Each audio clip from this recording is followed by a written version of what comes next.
আসসালামু আলাইকুম রহমতুল্লাহ। একবার রাসূলুল্লাহ সাল্লাল্লাহু আলাইহি সাল্লাম সারা রাত জাগ্রত ছিলেন এবং বিছানায় এপাশ ওপাশ করছিলেন।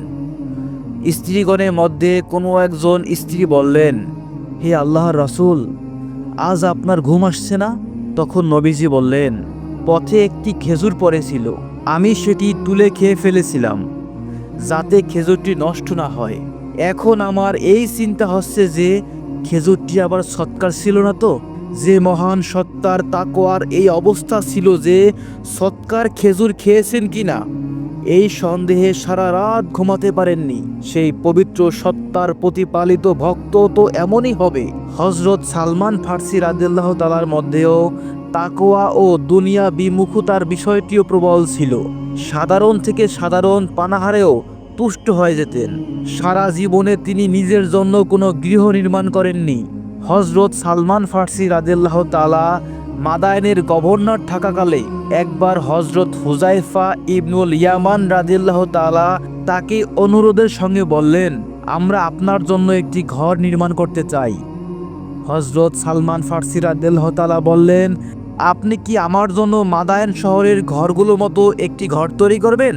হযরত হুযায়ফা রাদিয়াল্লাহু তাআলা বললেন, জি না, মাদায়েনের ঘরের মতো করে নয়।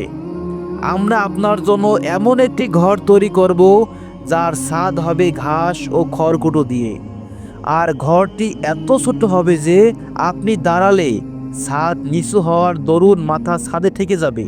আপনি শয়ন করলে ঘরটি সংকীর্ণ হওয়ার দরুন তার দেওয়ালসমূহ আপনার উভয় দেহপার্শ্বে লেগে যাবে।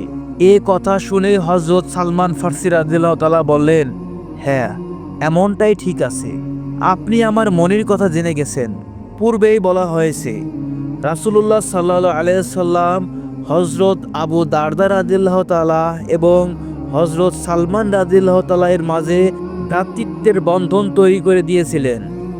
এভাবে হযরত আবু দারদা রাদিয়াল্লাহু তাআলা হযরত সালমান রাদিয়াল্লাহু তাআলা এর দ্বিনী ভাই হয়ে গিয়েছিলেন। হুজুর সাল্লাল্লাহু আলাইহি সাল্লামের ওফাতের পর হযরত আবু দারদা রাদিয়াল্লাহু তাআলা সিরিয়া গমন করলেন এবং হযরত সালমান ফার্সি রাদিয়াল্লাহু তাআলাকে চিঠি লিখলেন, ভাই, আল্লাহর অনুগ্রহে আমি এখানে সুখ স্বাচ্ছন্দ্যের মধ্যে আছি।